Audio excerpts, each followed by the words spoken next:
Hello friends, welcome to my YouTube channel SKS General Gyan. Today we will start from archaeological source from Lucent GK.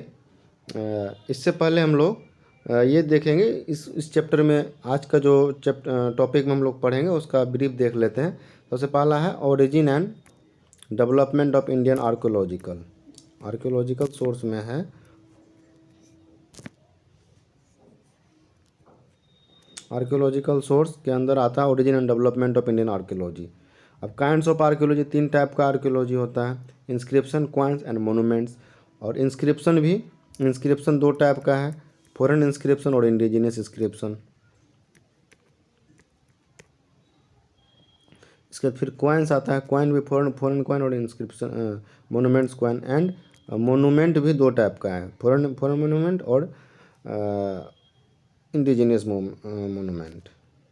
तो चलिए हम लोग archaeological source में starting से देखते हैं origin and development of Indian archaeology. इससे पहले लेक्चर स्टार्ट करने से पहले हम एक रिक्वेस्ट करना चाहेंगे आप लोगों से, ये मेरा चैनल आपको अच्छा लगता है तो लाइक करें, शेयर करें और सब्सक्राइब करें ताकि हमें मोटिवेशन मिल सके नेक्स्ट वीडियो रिकॉर्ड करने के लिए। तो चलिए स्टार्ट करते हैं। सबसे पहला पॉइंट है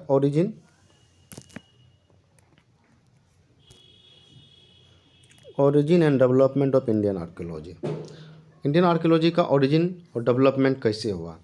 तो in India archaeology related activity, जो भी आर्कियोलॉजी एक्टिविटी हुआ, had begun by the Europeans. ये यूरोपियंस के द्वारा स्टार्ट किया गया था। एक हमारे इमिनेंट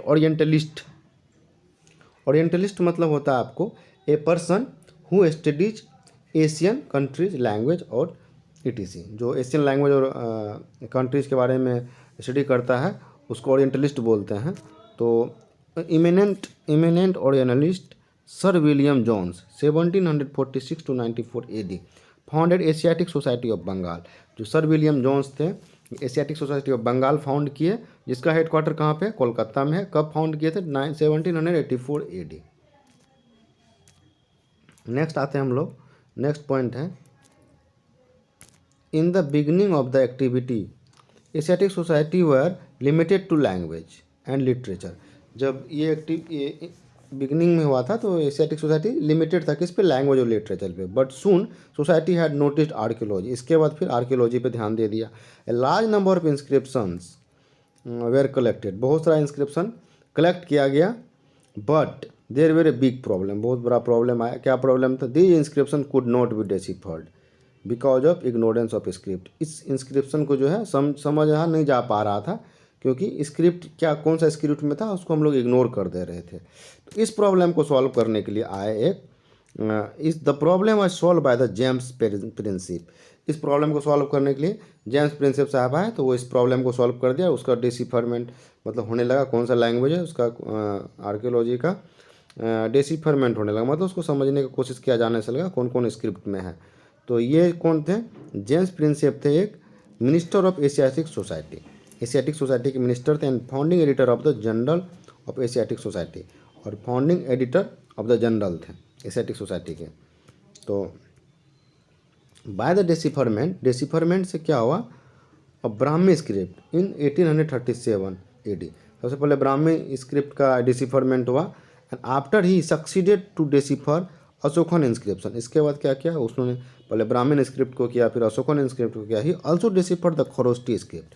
और उसने क्या किया? जेम्स प्रिंसिपे ने खरोष्टी स्क्रिप्ट को भी डेसिफर कर लिया। टोटल मतलब 3 स्क्रिप्ट को डेसिफर किया। इसके हमारे आते हैं जॉन टर्नओवर साहब। जॉर्ज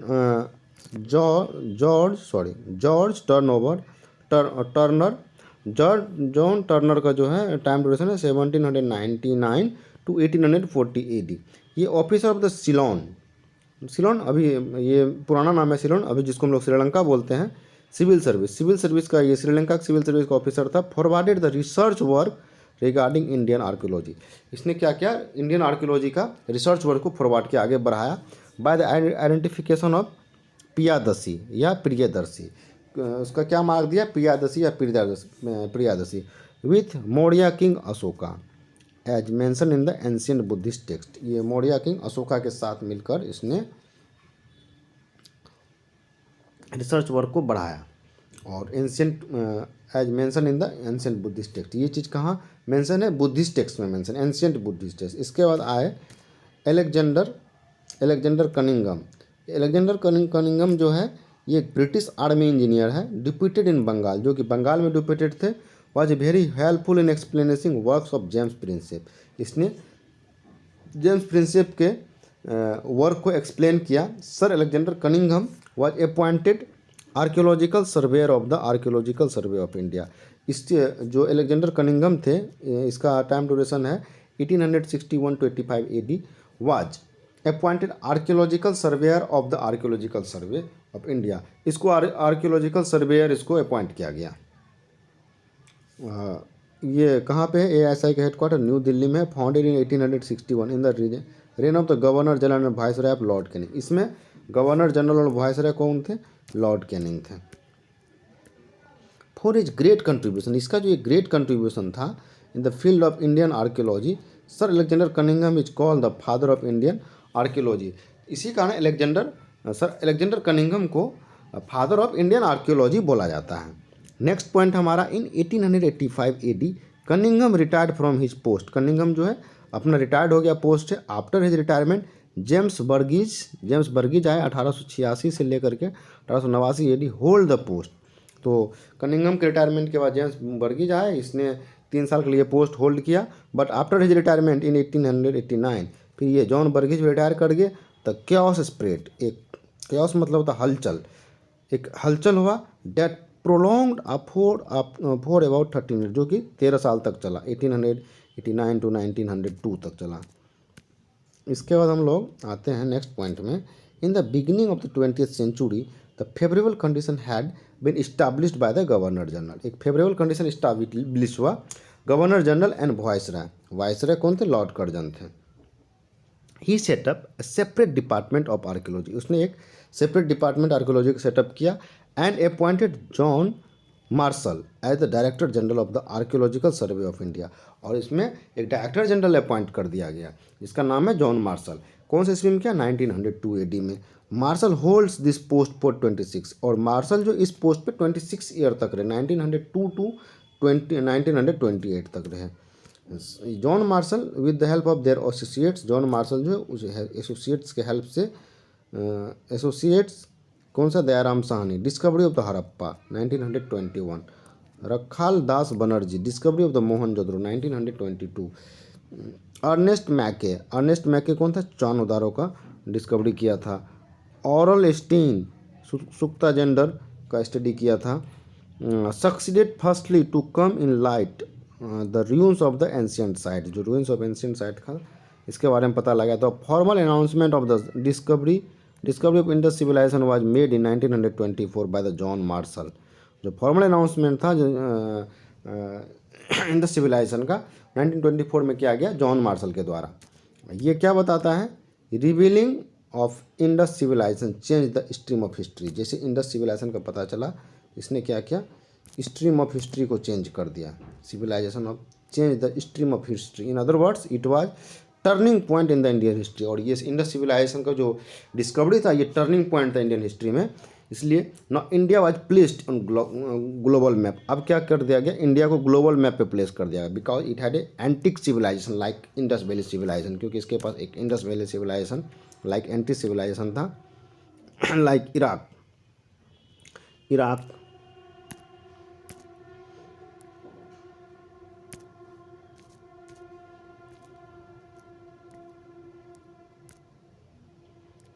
इराक या मेसोपोटामियन सिविलाइजेशन, इजिप्ट या इजिप्टियन सिविलाइजेशन, चाइनीज सिविलाइजेशन।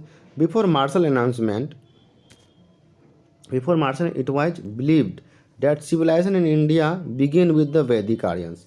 जो मार्शल अनाउंसमेंट के पहले जो था ये माना जाता था कि सिविलाइजेशन जो इंडिया में वैदिक आर्यन से शुरू हुआ। But after the John martial announcement तो ये इंडस वैली सिविलाइजेशन का जो हुआ था अनाउंसमेंट, ये माना जाने लगा। The finding of remains of the Indus civilisation disproved this belief. और इसका जैसे इंडस वैली सिविलाइजेशन का पता चला तो उसका जो मानना था कि वैदिक आर्यन ही पहला ये था सिविलाइजेशन, जो गलत प्रूफ हो गया एकदम प्रूफ के साथ। Now the beginning of the civilisation in India was pushed 2500 years back. अब इससे क्या पता चला? हमारा बिगिनिंग जो है सिविलाइजेशन का 2500 साल को पीछे कर दिया, पीछे पीछे से pushed back. In this way the antiquity of the Indian civilisation was established. अब क्या हुआ, इससे एंटीक्विटी इस्टाब्लिश हो गया इंडियन सिविलाइजेशन का। अब हमारा नेक्स्ट आता है कुछ the name of the successor of John Marshall. John Marshall के बाद कौन कौन आए? जॉन मार्शल के बाद एच हरग्रीव्स आए, Dayaram Sahni 1931 to 35, JP Blackstone आए, इसके बाद के एन दीक्षित आए, मोरटाइमर व्हीलर आए, इसके बाद एनपी चक्रवर्ती आए।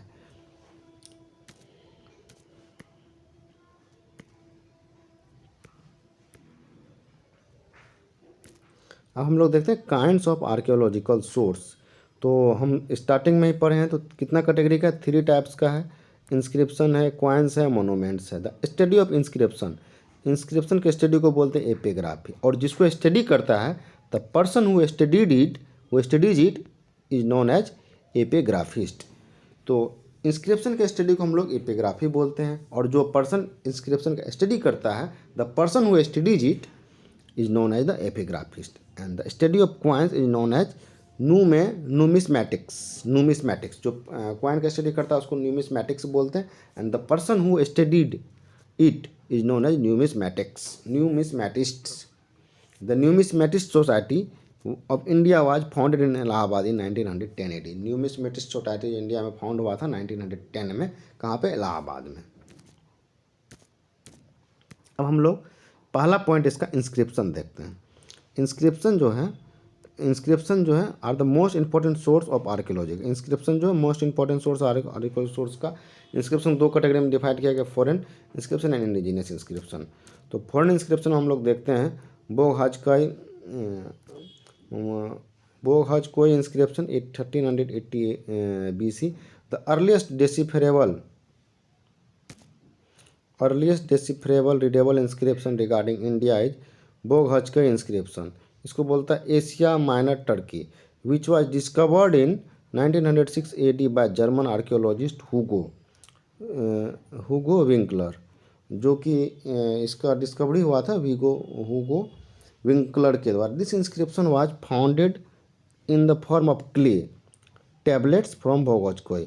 ये जो स्टार्टिंग में इंस्क्रिप्शन फाउंड हुआ था क्ले टेबलेट के फॉर्म में फाउंड हुआ था। कहाँ से? From Boghazkoi, the capital of ancient Hittites and Hittites empire. जो एंशियंट हित्तीज एम्पायर थे उसका कैपिटल से फाउंड हुआ था। This inscription contains the description of accord between Hittites and Mittis, Hittani and Mitanni states. हित्तानी और मित्तानी स्टेट्स के बारे में इसने ये बताता है ये इंस्क्रिप्शन, बोगहजकोई इंस्क्रिप्शन। और मेंशन करता है एंड मेंशंस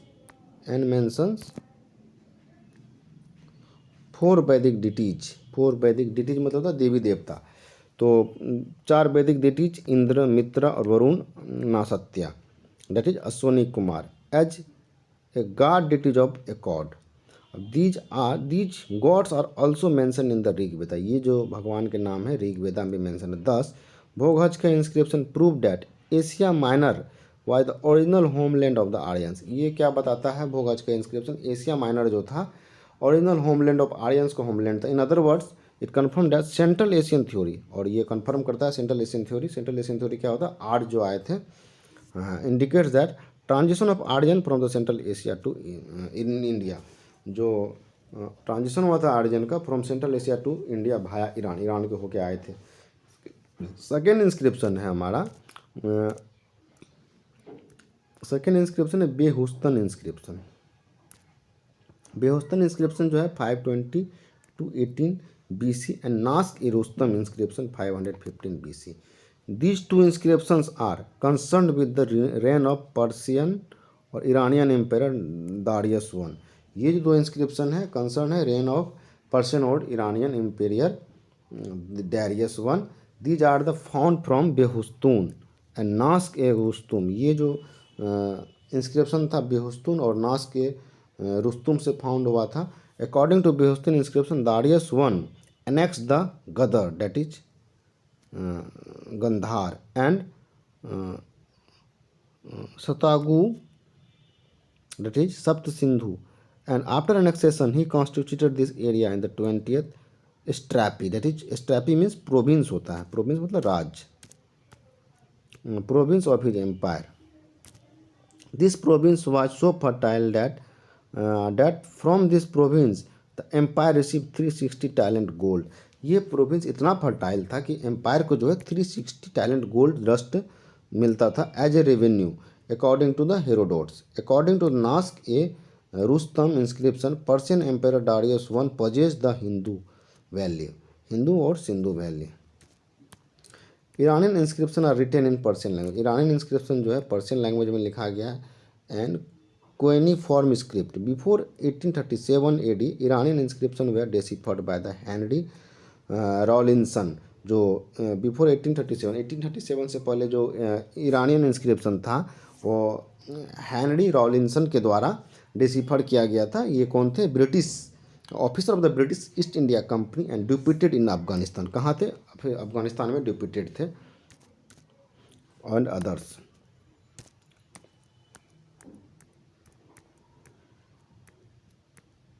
इसका कुछ और पॉइंट हम लोग पढ़ेंगे। इट इज नोटिसेबल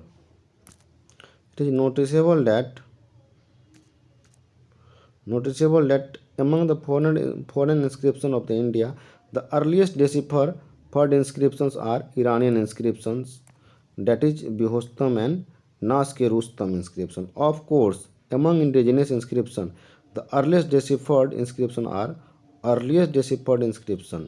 बोले among indigenous, जितना indigenous inscription है उसमें earliest deciphered inscription क्या? अशोकन inscription। चलिए हम लोग अशोकन इंस्क्रिप्शन के बारे में पढ़ते हैं। अशोकन इंस्क्रिप्शन को हम लोग इंडिजिनियस इंस्क्रिप्शन ही बोलते हैं। तो इसमें कुछ some scholars believe that tradition of inscription inscribing in India had begun before coming of Mauryan Ashoka. Mauryan Ashoka के आने से पहले ये इंस्क्रिप्शन के बारे में पता लगाने लगा। They present 2 inscriptions as a proof of their belief. उसने 2 इंस्क्रिप्शन को प्रूव किया, प्रेजेंट किया as a proof of their belief. सबसे पहला इंस्क्रिप्शन है पिपराहवा बुद्धिस्ट उर्न या पोर्ट इंस्क्रिप्शन। ये Siddharthnagar district Uttar Pradesh 5th to 6th century BC में। अब नेक्स्ट इंस्क्रिप्शन है बर्ली इंस्क्रिप्शन, अजमेर डिस्ट्रिक्ट राजस्थान में है। While some other scholars think that inscriptions inscribing in India began with the Mauryan king Ashoka. Whatever it is a matter, but fairly certain that golden period of the tradition of inscription inscribing in India had begun with the period of Mauryan king Ashoka. Among indigenous inscription of India, first deciphered inscriptions are कौन था? Ashokan inscription, which were deciphered in 1837 by the James Principe, a civil servant in the employ of the East India Company in the Bengal. Next point हमारा आता है north Indian inscription. North Indian inscription में सबसे पहले हमारा आता है Mauryan inscription. Up to now 40 Ashokan inscription have been found. अभी तक में 40 अशोकन इंस्क्रिप्शन फाउंड हो चुका है। In Ashokan inscription only Karuvaki among his queens and only Tivara among his children have mentioned. Ashokan inscription में only Karuvaki among his queens and only Tivara among his children has been mentioned. Next third point है Ashokan inscription. In Ashokan inscription word pasand for sampraday that is community, जो पसंद है संप्रदाय community के लिए है, और बाम भान और Brahmana and Nigatha for the Nigranth that is Jain have used. Nigranth के लिए भद्रबाहु PHA भब्रू इंस्क्रिप्शन।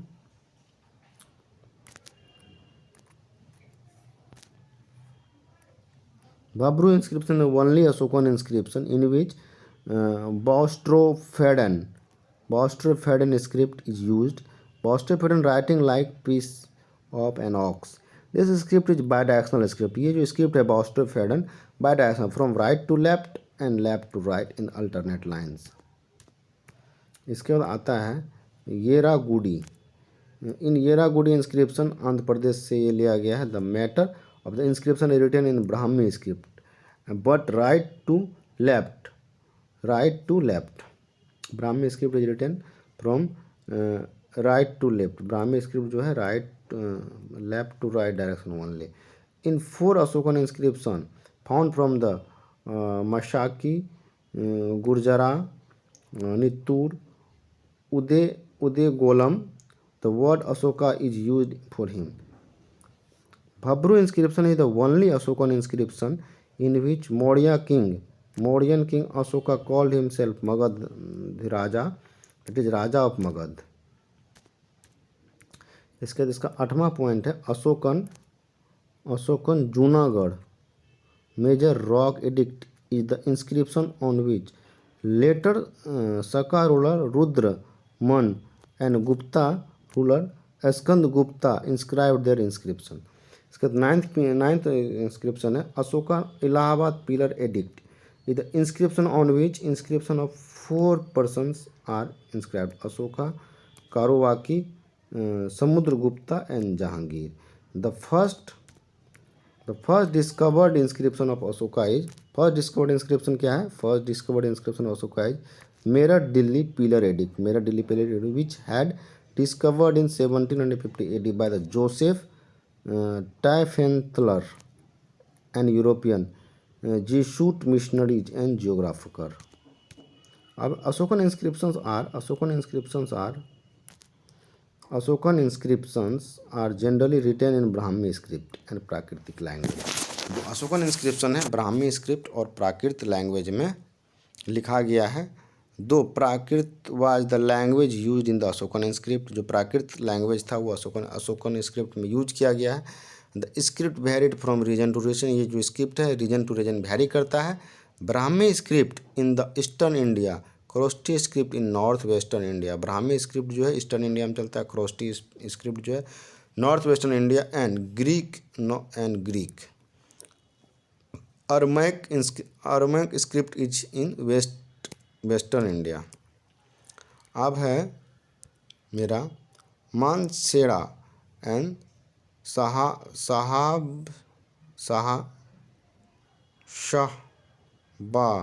शहबाज गधी GAD शहबाज गधी या both in Pakistan. Inscription Kharosthi script is written from right to left is used, right to left.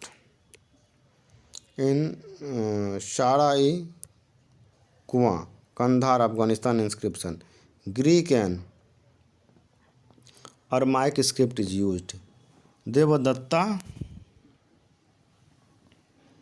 Devdatta या Ramkrishna Bhandarkar has written a book Ashoka publish in 1925 AD which is based on only inscription of the Ashoka. ये अशोका के inscription पे ही based है।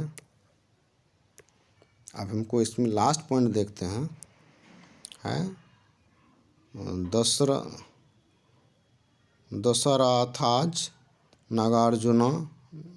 Nagarjuna cave inscription. Dasharatha's Nagarjuna cave inscription, this inscription is found from Nagarjuna hills. ये जो inscription है दशरथा नागार्जुना, ये Nagarjuna hill से situated in the Jahanabad district of Bihar. ये जो है जहानाबाद डिस्ट्रिक्ट ऑफ बिहार में सिचुएटेड है।